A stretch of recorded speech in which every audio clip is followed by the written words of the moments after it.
नमस्ते बच्चों। आज हम पढ़ते हैं नमस्ते बच्चों आज हम पढ़ते हैं कारक, जो कि हम पिछली अपनी ऑनलाइन कक्षाओं में भी पढ़ रहे थे।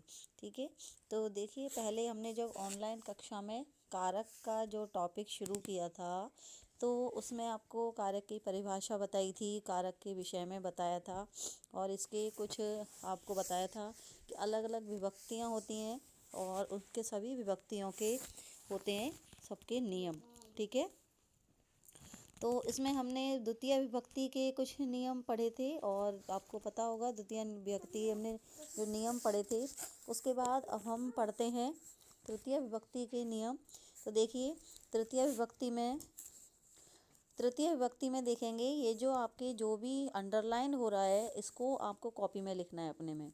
ठीक है, और साथ ही जो उदाहरण दे रखे हैं वो सभी लिखने हैं, और उसके बाद में जो आपके कारण भी दिए हुए हैं सामने लिखे हुए हैं, वह भी आपको कॉपी में लिखना है। ठीक है, और जो अंडरलाइन हो रहा है सिर्फ आपको वही लिखना है, और उदाहरण लिखने हैं और कारण लिखना है। इसके अलावा जो लिखा हुआ है संस्कृत की लाइन है वो नहीं लिखनी है। तो देखिए, इसमें सबसे पहले तृतीय विभक्ति है। तृतीय विभक्ति में हम देखते हैं, द्वितीय तक हमने पढ़ लिए थे, और उसके बाद में आगे चलते हैं हम तृतीय विभक्ति पर। तो तृतीय विभक्ति में देखिए, तृतीय विभक्ति जो होती है उसमें होता है करण कारक, और करण कारक में होती है तृतीय विभक्ति। तो देखिए, क्रिया की सिद्धि में जो सर्वाधिक सहायक होता है, उस कारक की करण संज्ञा होती है। जो क्रिया की सिद्धि में सबसे अधिक सहायक होता है, क्रिया होती है, क्रिया आप जानते हैं कोई भी काम का करना जो होता है, जैसे कि ये जो वाक्य दिए हुए हैं, लिखति, प्रक्षाल्यति, खादति, चलति, इस प्रकार से जो वाक्य लिखे हुए हैं ये सभी क्या है, क्रिया हैं। तो लिखति का अर्थ होता है लिखना, प्रक्षाल्यति का अर्थ होता है धोना, खादति माने खाना, और चलति माने चलना। तो ये जो क्रिया जो शब्द हैं, इनको सिद्ध करने में, अर्थात इन क्रियाओं को पूरा करने में जो भी सबसे मेन होता है, जो इनके जिससे ये क्रियाएं पूरी हो रही हैं, उस कारक की क्या होती है, करण संज्ञा होती है। और करण कारक में जो विभक्ति होती है वह कौन सी होती है, तृतीय विभक्ति होती है। अब देखिए, जैसे कि इसमें ये उदाहरण दिए हुए हैं, जागृति ही कलमेन लिखति। जागृति कलमेन लिखती यानी कि जागृति कलम से लिखती है।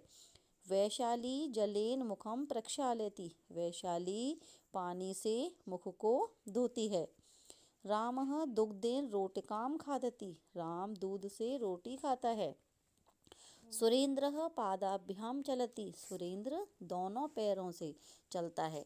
तो देखिए, इसमें जो ये कलमेन है, जलेन है, दुग्धेन है और पादाभ्याम है। ठीक है, तो ये जो है, ये क्या है, सभी ये करण कारक हैं, अर्थात ये क्या है, ये कर्म है। जैसे कि जागृति कलमेन लिखती, तो जागृति किसके द्वारा लिखती है, कलम के द्वारा।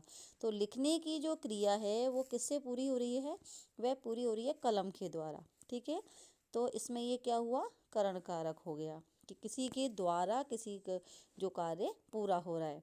जैसे कि मुख को धोने का कार्य किससे हो रहा है, जल से। ठीक है, तो जल क्या हुआ इसमें, इस प्रक्षालयति क्रिया का करण हुआ। ठीक है, और खादत दुग्धेन रोटिकाम खादति। तो खाने का कार्य इसमें किसके द्वारा पूरा हो रहा है, कि दूध के, रोटी को खाने का काम किससे पूरा हो रहा है, दूध के साथ, दूध के द्वारा। तो इसमें ये करण कारक हुआ। अगला वाक्य है सुरेंद्र पादाभ्याम चलती। तो इसमें चलने का जो कार्य है कि वह किसके द्वारा पूरा हो रहा है, दोनों पैरों के द्वारा। तो इस प्रकार से ये क्या हुए, ये करण कारक हुए, और इनमें तृतीय विभक्ति का प्रयोग हुआ है।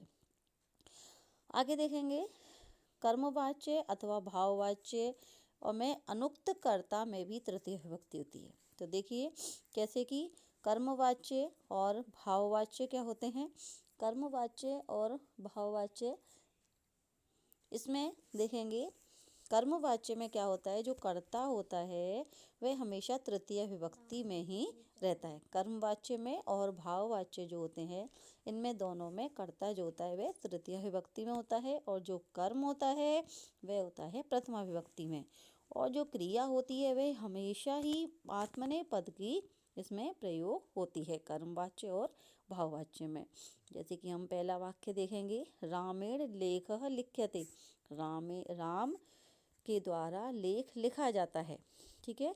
फिर है मया जलम पीयते, मेरे द्वारा जल पिया जाता है। तेन हस्यते, उसके द्वारा हंसा जाता है।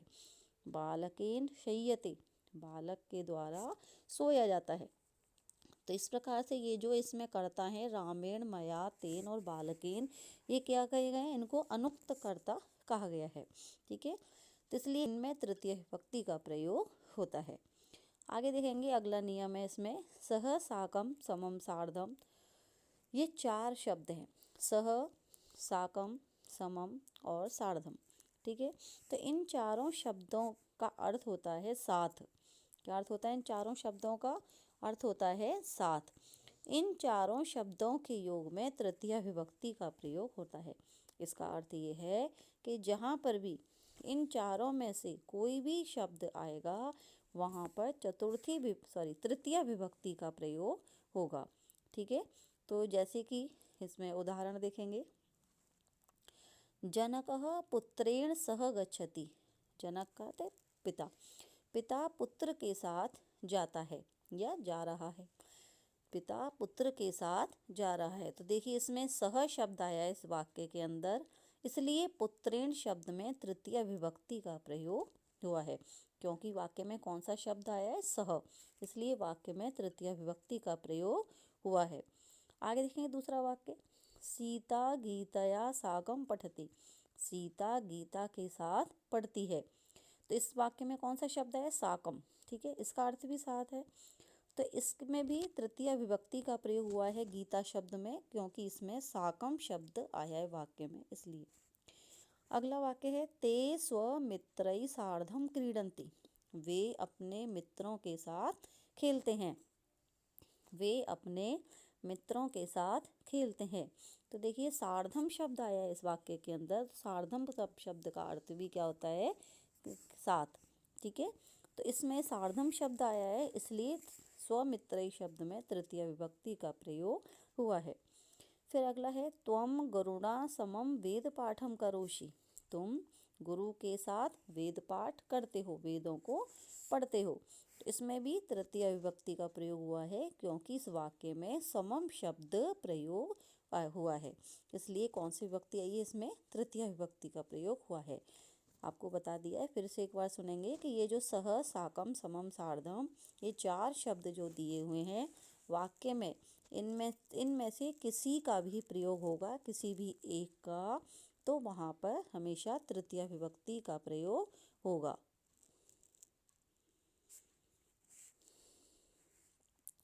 उसके बाद देखेंगे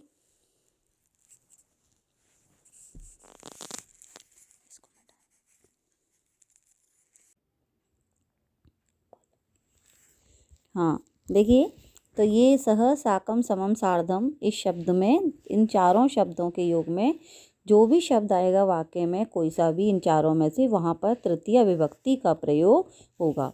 आगे देखते हैं अगला नियम है, येन अंग विकारः, इसका अर्थ होता है विकार, इसका अर्थ होता है विकार युक्त, जिस विकार युक्त अंग से शरीर में विकार दिखाई देता है, अर्थात कि कोई कमी दिखाई देती है, शरीर के जिस अंग में कोई भी कमी दिखाई देता है, उस विकृत अंगवाचक शब्द में तृतीय विभक्ति का प्रयोग होता है। ठीक है। शरीर के जिस भी अंग में क्या दिखाई देती है? कमी दिखाई देती है, उस विकार युक्त अंग में तृतीय विभक्ति का प्रयोग होगा। ठीक है। आगे देखेंगे,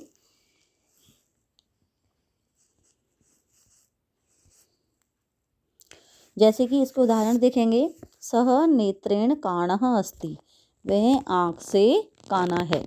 ठीक है। जैसे दूसरा, अब देखिए इसमें इस वाक्य के अंदर कौन से शरीर के अंग में कमी है? आँख में।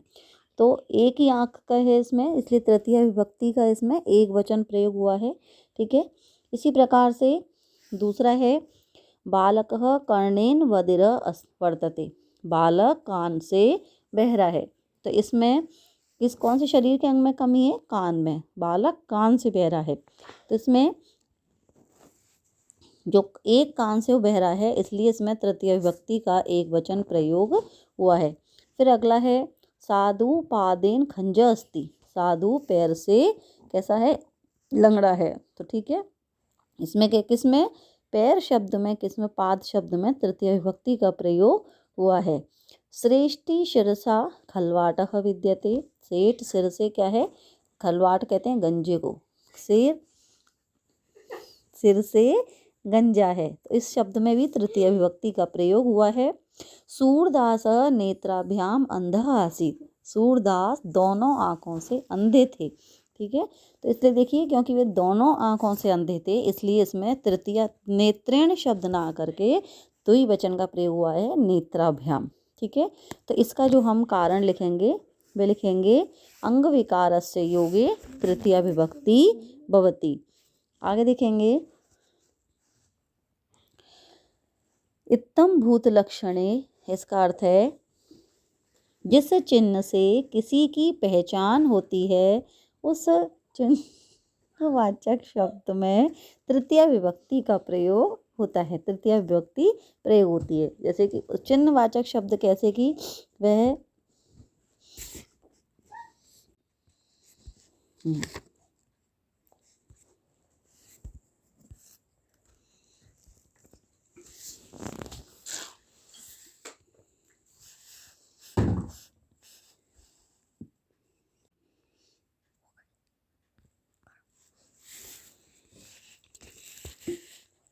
इन सभी का हम कारण जो लिखेंगे, अंग विकारस्य योगे तृतीय विभक्ति भवति।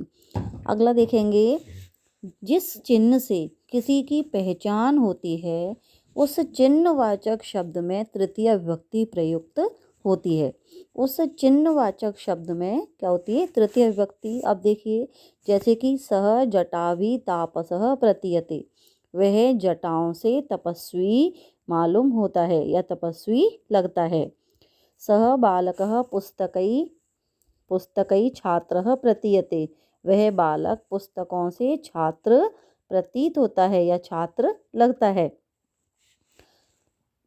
तो इसमें क्या है, ये जो जटाभि शब्द है और क्या है, पुस्तकई शब्द है, इनसे क्या हो रहा है कि हमें किसी व्यक्ति का पता लग रहा है। ये क्या हुए, चिन्ह हो गए। ठीक है, प्रतीक चिन्ह हुए इनसे, इसलिए इन शब्दों में तृतीय विभक्ति का प्रयोग हुआ है। तो इस प्रकार से जो भी चिन्हवाची शब्द होते हैं, उनमें तृतीय विभक्ति का प्रयोग होता है।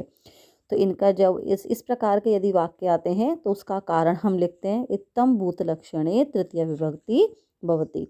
आगे देखेंगे, हेतुवाचक शब्द में तृतीय विभक्ति होती है।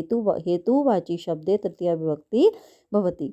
तो हेतुवाचक, हेतु का अर्थ होता है कारण। किसी भी कारण से कोई कार्य किया जाए तो वहाँ पे क्या कहलाता है, उसका हेतु कहलाता है, और उसमें तृतीय विभक्ति का प्रयोग होता है। देखिए, जैसे कि इसके उदाहरण देखेंगे, पुण्येन हरि दृष्टः, पुण्य से हरि दिखाई देता है।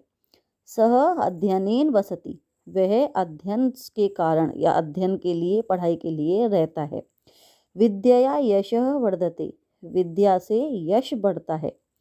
विद्या विनयेन शोभते, विद्या विनम्रता से सुशोभित होती है। तो इनमें क्या है, पुण्येन शब्द है, अध्ययनेन शब्द है, विद्या शब्द है और विनयन शब्द है।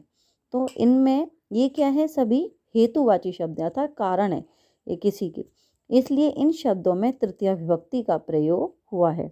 इसका जब हम इस प्रकार के वाक्य यदि आते हैं और किसी भी कारण के द्वारा कोई कार्य हो रहा है, तो वहाँ पर उस हेतुवाची शब्द में तृतीय विभक्ति होती है। इसका कारण भी ऊपर दिया हुआ है, हेतुवाची शब्दे तृतीय विभक्ति भवति, इस प्रकार लिखेंगे। आगे देखेंगे, ये जो छठा आपके में है नियम, इसको आप नहीं करेंगे, इसे छोड़ देना। इसके आगे हम चलते हैं। निषेधार्थक शब्द से अलम इति शब्द से योगे तृतीय विभक्ति भवति। जो अलम निषेधार्थक शब्द होता है, निषेधार्थक का मतलब होता है किसी कार्य से रोकना या मना करना। किसी भी कार्य से जहाँ पे रोका जाता है या मना किया जाता है, और तब अलम शब्द का प्रयोग होता है किसी कार्य से रोकने के लिए या मना करने के लिए, वहाँ तृतीय विभक्ति का प्रयोग होता है। जिस निषेधार्थक अलम शब्द के योग में तृतीय विभक्ति होती है। जैसे जैसे देखेंगे, अलम हसितेन, हंसो मत। अलम विवादेन, विवाद मत करो अर्थात झगड़ा मत करो। इस प्रकार के और भी वाक्य मैंने आपको लिखवाए थे कक्षा में, आप लोग देखेंगे अपनी कॉपी में। जैसे अलम कोलाहल अलन रुदितेन, तो इस प्रकार से यहाँ पर क्या है, रोका जा रहा है, किसी कार्य से मना किया जा रहा है, और इसलिए इस अलम शब्द का प्रयोग हुआ है। तो अलम शब्द के साथ में तृतीय विभक्ति का प्रयोग हुआ है। ठीक है, तो जहाँ पर भी अलम जो है निषेधार्थक अर्थात निषेध के रूप में, मना करने के रूप में या रोकने के रूप में आएगा अलम शब्द, वहाँ तृतीय विभक्ति का प्रयोग होगा। तो जिस कार्य से रोका जाएगा उसमें तृतीय विभक्ति का प्रयोग होगा। ठीक है, अब देखिए आगे चलते हैं हम चतुर्थी विभक्ति। चतुर्थी विभक्ति दान कर्म के द्वारा कर्ता जिसको संतुष्ट करना चाहता है वह संप्रदान कहा जाता है, और संप्रदान में चतुर्थी विभक्ति प्रयुक्त होती है। इसका अर्थ ये है कि जब किसी को दान दिया जाता है, और दान क्या होता है, दान वह होता है जिसको कि दे करके वापस नहीं लिया जाता, वह क्या कहलाता है, दान। ठीक है, वहाँ पर क्या होता है, चतुर्थी विभक्ति का प्रयोग होता है, जिसको कि दान दिया जाता है उसमें। ठीक है, अब वो जिस व्यक्ति को दान दिया जाए, दे करके उसे संतुष्ट किया जाए, उसमें चतुर्थी विभक्ति का प्रयोग होगा। ठीक है, और उस कारक की संप्रदान संज्ञा होती है, और संप्रदान में चतुर्थी विभक्ति का प्रयोग होता है। जैसे कि देखेंगे, और ये उदाहरण दिए हुए, यथा निरपः निर्धनाय धनम यच्छति, राजा गरीब को धन देता है, राजा गरीब को धन देता है। तो इसमें देखिए यच्छ धातु का प्रयोग हुआ है, तो यच्छ धातु या दा धातु, इन दोनों का अर्थ होता है देना। ठीक है, तो जहाँ पर भी यच्छ धातु का या दा धातु का प्रयोग होगा वहाँ चतुर्थी विभक्ति का प्रयोग होगा। तो निरपः निर्धनाय धनम यच्छति, राजा गरीब को धन देता है। बालकः स्वमित्राय पुस्तकम ददाति, बालक अपने मित्र को पुस्तक देता है। सह याचकेभ्य वस्त्राणि यच्छति, वह गरीबों को वस्त्र देता है, कपड़े देता है। तो इस प्रकार से यहाँ पर इन वाक्यों में देखिए यच्छ धातु का और दा धातु का प्रयोग हुआ है, इसलिए क्या आएगा, इसमें चतुर्थी विभक्ति का प्रयोग भी हुआ है। तो इसलिए जब हम इसका कारण लिखेंगे तो हम लिखेंगे यच्छ धातो योगे चतुर्थी विभक्ति भवति, दा धातो योगे चतुर्थी विभक्ति भवति। आगे देखेंगे, रुच्य अर्थानां धातूनां प्रयोगे यः प्रीयमाणः भवति तस्य संप्रदान संज्ञा भवति, और संप्रदाने च चतुर्थी विभक्ति भवति। इसका अर्थ ये है कि रुचि अर्थ वाली धातुओं के प्रयोग में जो प्रसन्न होने वाला होता है उसकी संप्रदान संज्ञा होती है, और संप्रदान में चतुर्थी विभक्ति होती है। संप्रदान कारक जो होता है उसमें कौन सी विभक्ति होती है, चतुर्थी विभक्ति। रुचि अर्थ वाली का मतलब ये है कि किसी को कोई वस्तु प्रिय होती है, अच्छी लगती है, उसे बोलते हैं रुच धातु। ठीक है, रुच का अर्थ होता है अच्छा लगना, या स्वद का अर्थ होता है स्वादिष्ट। ठीक है, स्वादिष्ट लगना। तो जहाँ पर भी ये रुच धातु और स्वद धातु इनमें से किसी का प्रयोग होगा वहाँ चतुर्थी विभक्ति आएगी। ठीक है, जैसे कि देखेंगे, भक्ताय रामायणम रोचते, भक्त को रामायण अच्छी लगती है। बालकाय मोदकः रोचन्ते, बालक को लड्डू अच्छे लगते हैं। गणेशाय दुग्धम स्वदते, गणेश को दूध पसंद है या स्वादिष्ट लगता है। तो देखिए यहाँ पर ये रोचते, रोचन्ते और स्वदते, रुच, इनमें रुच धातु का और तीसरे वाले वाक्य में स्वद धातु का प्रयोग हुआ है, इसलिए इनके प्रयोग होने के कारण भक्त के शब्द में, बालक शब्द में और गणेश शब्द में, इन तीनों में किसका प्रयोग हुआ है, चतुर्थी विभक्ति का प्रयोग हुआ है। तो जिसको प्रिय लगता है या जिसको स्वादिष्ट लगता है, जिसको अच्छा लगता है, उसमें चतुर्थी विभक्ति का प्रयोग होगा।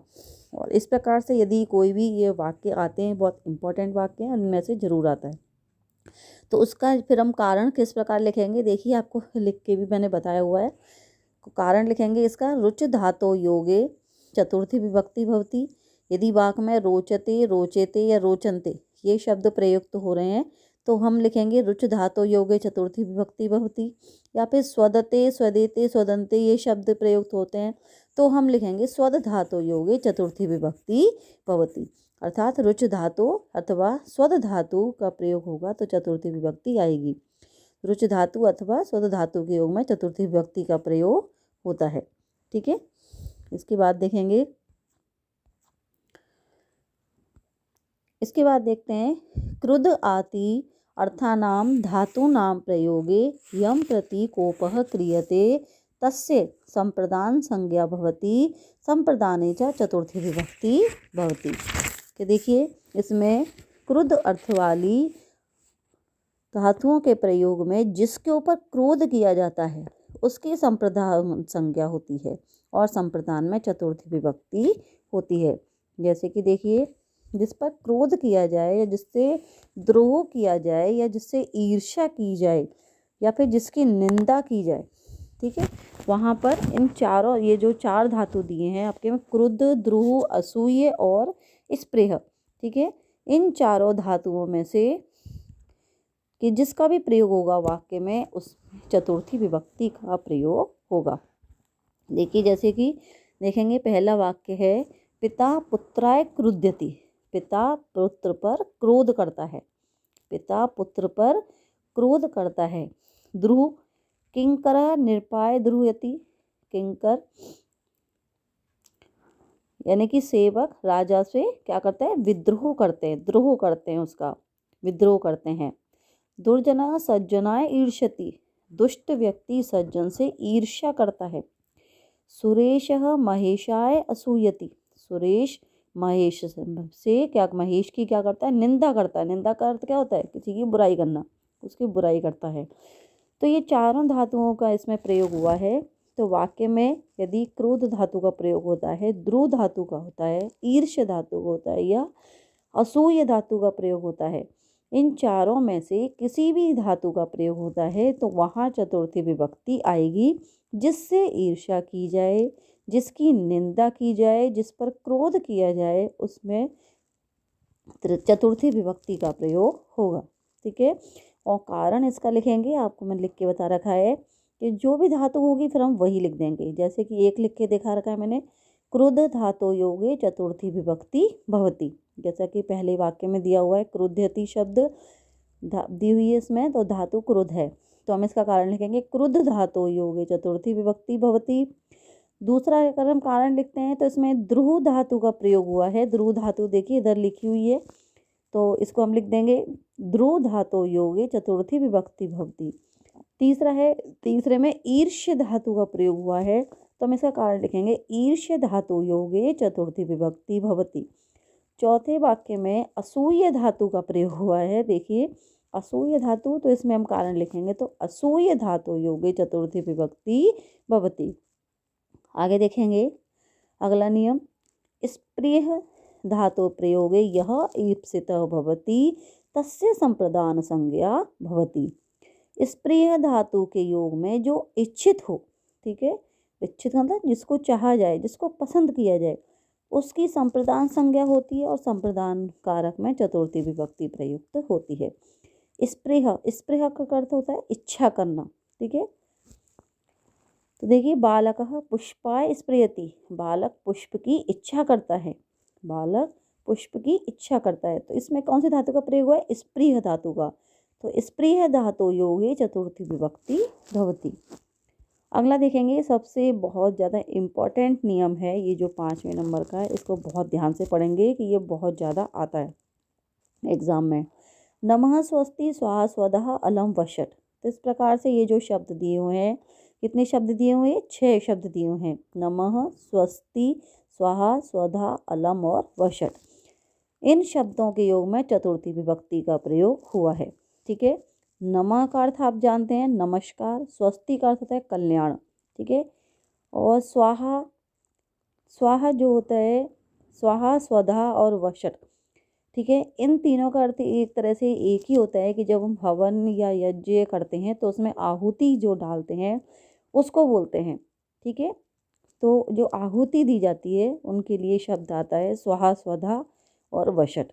और देखिए अलम शब्द, वहाँ जो अपने इससे पहले भी हमने अलम शब्द पढ़ा था, वह आया था तृतीय विभक्ति में। वह क्यों आया था? निषेध अर्थ में, रोकने के लिए। लेकिन यहाँ जो ये अलम शब्द आ रहा है वह आएगा परम पर्याप्त के लिए या समर्थ के लिए। और पर्याप्त या समर्थ के लिए अलम शब्द का प्रयोग होगा तो वहाँ चतुर्थी विभक्ति वाक्य में प्रयुक्त होगी। तो इस प्रकार से ये जो चारों शब्द दिए हुए हैं, नमः, स्वस्ति, स्वाहा, स्वधा, अलम, वषट, इन चारों शब्दों के योग में चतुर्थी विभक्ति होती है। जैसे कि पहला वाक्य देखेंगे, रामाय नमः। इससे मिलते जुलते आपने वाक्य बहुत पढ़े होंगे, गणेशाय नमः, गुरवे नमः, पित्राय नमः, ठीक है, पित्रे नमः। तो इस प्रकार से ये बहुत इससे मिलते जुलते वाक्य पढ़े होंगे आपने। तो इसमें इस प्रकार के वाक्यों में हमेशा जब नमः शब्द जहाँ पर भी आएगा वहाँ समझ लीजिएगा कि चतुर्थी विभक्ति का प्रयोग हुआ है। इसी प्रकार से स्वस्ति, गणेशाय स्वस्ति, या फिर हम ये भी कह सकते हैं प्रजाभ्य स्वस्ति, अर्थात प्रजा का कल्याण हो। प्रजापतये स्वाहा। अब देखिए इसमें है कि प्रजापति के लिए आहुति, इंद्राय स्वाहा, ऐसे भी लिख सकते हैं हम, तो इंद्र के लिए आहुति। पितृव्य स्वाधा, तो पितृ के लिए आहुति, पितरों के लिए आहुति। सूर्याय वषट, सूर्य के लिए आहुति। इस प्रकार से ये जो वाक्य हैं इनमें नमः, स्वस्ति, स्वाहा, स्वधा जहाँ भी जिस भी वाक्य में आएंगे वहाँ चतुर्थी विभक्ति का प्रयोग होगा। और अलम शब्द आपको बता दिया है मैंने। अलम शब्द किसके लिए आएगा? रोकने के लिए या समर्थ के लिए या पर्याप्त के लिए यदि अलम शब्द आएगा तो वहाँ चतुर्थी विभक्ति का प्रयोग होगा। दैत्येभ्य हरि अलम, दैत्यों के लिए अर्थात राक्षसों के लिए हरि यानी कि भगवान ही पर्याप्त हैं या समर्थ हैं। अब देखिए एक और नियम देख लीजिए। ध्रिय, ध्रिय धातु होती है एक, ये होती है धारण करना के योग में, प्रयोग में जो कर्ज देने वाला होता है उसकी संप्रदान संज्ञा होती है। संप्रदान में चतुर्थी विभक्ति होती है, ठीक है, जो कर्ज देता है। देवदत्तः यज्ञ दत्ताय शतम धारयति, तो देवदत्त यज्ञ दत्त को क्या देता है? 100 रुपये देता है। तो इसमें कौन सी विभक्ति का प्रयोग हुआ है? चतुर्थी विभक्ति का प्रयोग हुआ है। अब देखिए जिस प्रयोजन के लिए जो क्रिया की जाती है उस प्रयोजन वाचक शब्द में चतुर्थी विभक्ति का प्रयोग होता है। जैसे कि स मोक्षाय हरिम भजति, वह मोक्ष के लिए हरि को भजता है। बालकः दुग्धाय क्रंदति, बालक दूध के लिए रोता है। अर्थात किसी भी कारण के लिए जब कोई कार्य हो जाए किसी कारण से तो वह पर चतुर्थी विभक्ति का प्रयोग होता है। अगला देखेंगे, निम्नलिखित धातु नाम योगे तत्प्राय चतुर्थी विभक्ति भवति। निम्नलिखित धातुओं के योग में चतुर्थी विभक्ति का प्रयोग होता है। कौन सी? कथय, निवेदय और उपदेश। उपदेश, इन तीनों धातुओं में से जिसका भी प्रयोग वाक्य में होगा वहाँ पर चतुर्थी विभक्ति का प्रयोग होगा। जैसे कि रामः स्वमित्राय कथयति, स्वमित्राय कथयति, राम अपने मित्र से कहता है। शिष्यः गुरवे निवेदयति, शिष्य गुरु से निवेदन करता है। साधु सज्जनाय उपदिशति, साधु सज्जन को उपदेश देता है। तो इन वाक्यों में किसमें? पहले वाक्य में कथय धातु का प्रयोग हुआ है, दूसरी में निवेद का और तीसरे में उपदेश। इस प्रकार से इन तीनों धातुओं में से किसी का भी यदि वाक्य में प्रयोग होता है तो वहाँ चतुर्थी विभक्ति आती है। तो इस प्रकार से ये हमने चतुर्थी विभक्ति तक आज पढ़े हैं। इनको आप लोग बहुत अच्छी तरह से पढ़ेंगे, समझेंगे और इनको अपनी कॉपी में भी लिखेंगे। जो भी अंडरलाइन हो रहा है कारण भी लिखें, उदाहरण भी लिखे हैं, इन सभी को अपनी कॉपी में लिखेंगे, ठीक है। पंचमी विभक्ति इसको हम बाद में पढ़ेंगे, ठीक है। धन्यवाद।